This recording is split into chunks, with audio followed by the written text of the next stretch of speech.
దేవీ కటాక్ష సిద్ధిరస్తు, సుబ్రహ్మణ్య అనుగ్రహ కృణాకటాక్ష సిద్ధిరస్తు.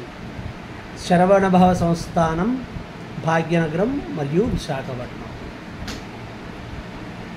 రాబో శరన్నవరాత్రులలో మన శరవణభవ సంస్థాన్ ఆధ్వర్యం యందు జరగబోతున్న సుబ్రహ్మణ్యేశ్వర స్వామి వారి కళ్యాణ మహోత్సవము 6 అక్టోబర్ 2024న మన విశాఖపట్నంలో ఘనంగా వైభవంగా జరపడం జరుగుతున్నది. దీన్ని పురస్కరించుకొని రాబో నెలల్లో ఇంకా విశేష రీతిన ఇంటింటా సుబ్రహ్మణ్య కళ్యాణము అన్న సంకల్పంతో ప్రతి ఇంట సుబ్రహ్మణ్యేశ్వర స్వామి వారి అనుగ్రహము ప్రసరింపజేయాలని స్వామి యొక్క సంకల్పము నాచే ఈ యొక్క కార్యక్రమాన్ని రూపొందించేందుకు సంకల్పముగా మారుతున్నది.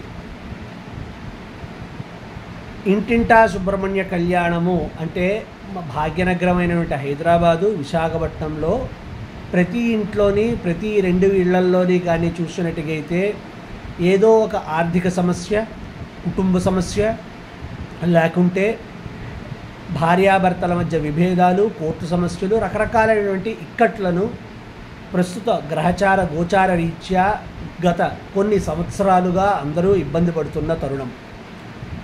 ఇటువంటి తరుణంలో స్వామి సంకల్పముచే నా ద్వారా ఈ యొక్క సుబ్రహ్మణ్య సంస్థానం యందు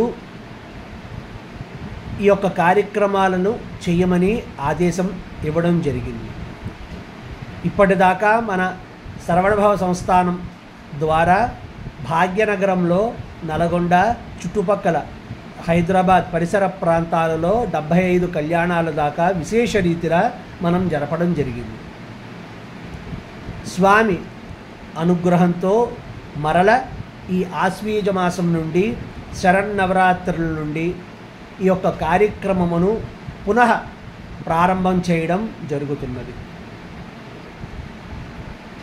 శరవణభవ సంస్థాన్ ముఖ్య ఉద్దేశం, ఏకైక లక్ష్యము సనాతన ధర్మాన్ని పునరుద్ధరించడం. ఇప్పుడు ప్రస్తుత కాలమాన పరిస్థితి రీత్యా ఎందరో జ్యోతిష్కులు, ఎందరో వారి జ్ఞానాన్ని అనుసరించుకొని ఎన్నో కార్యక్రమాల ద్వారా ఎన్నో వారికి తెలుసున్నది చెప్పడం జరుగుతుంది. ఎవరిని ఇక్కడ ఉద్దేశించి మాట్లాడట్లేదు. వారికి ఉన్న జ్ఞానము రీత్యా, అభ్యసించినటువంటి విద్య రీత్యా వారు చెప్పడం జరుగుతున్నది. అయినప్పటికీ దేశం నందు, తెలుగు రాష్ట్రాల యందు ఈ సమస్యలు రోజురోజుకి పెరుగుతున్నాయి. తద్వారా మూఢనమ్మకాలను కూడా పెంచుతున్నారు అని చెప్పడంలో అతిశయోక్తి లేదు. అమ్మా, అయ్యలారా, చెప్పేదల్లా ఒకటే, భగవతుని కృప మన మీద ఉన్నంతకాలము ఎటువంటి ఇబ్బందులు మన యందు వచ్చిన మానవ మాతృగా అవి మన యందు నిలబడవు.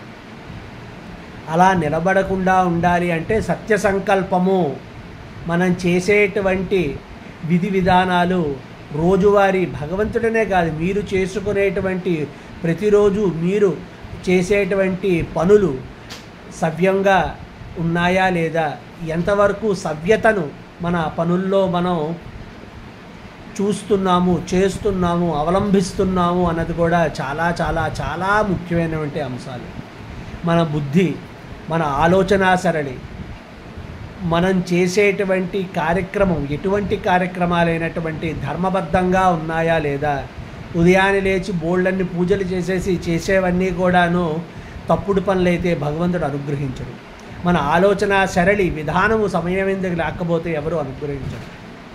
కనుక మన బుద్ధిని ప్రేరేపించేటువంటి దుష్టశక్తులను అరికట్టేందుకు స్వామి సుబ్రహ్మణ్యుడు అనుగ్రహము మన ఇంట మన యందు పరిపూర్ణంగా ఉండాలని మనస్ఫూర్తిగా ఆశిస్తూ సుబ్రహ్మణ్య కళ్యాణాలను ఇంటింటా చేయించాలి, రాష్ట్రాల యందు చేయించాలి, ప్రతి గ్రామము యందు చేయించాలి అన్న సత్సంకల్పముచే ఈ శరవణభవ సంస్థానం మేము నడుం కట్టుకుని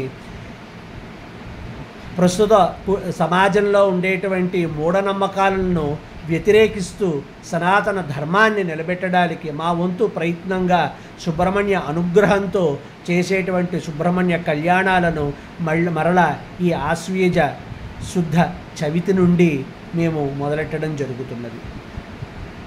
కనుక మీరందరూ కూడా మీ యొక్క సహాయ సహకారాలను అందింప ప్రార్థన, మరియు వచ్చి ముందడిగేసి సుబ్రహ్మణ్య కళ్యాణాలను జరిపించుకోండి. మీ యొక్క గోత్రనామాలతో సుబ్రహ్మణ్య కళ్యాణాలు జరిపించుకొని మీరు సద్బుద్ధిని సుబ్రహ్మణ్య అనుగ్రహానికి పాత్రలు గావించి మరి కొంతమందికి స్ఫూర్తిగా నిలిచి మీ కుటుంబాన్ని జీవితాన్ని సరిదిద్దుకోగలరని మనసా వాచ మీ అందరినీ ఆశీర్వదిస్తూ ఆ భగవంతుని పాదాలు పట్టుకొని ప్రార్థిస్తూ సుబ్రహ్మణ్యేశ్వర స్వామిని మనస్ఫూర్తిగా ధ్యానిస్తూ ఓం సం శరవణ భవాయ నమః.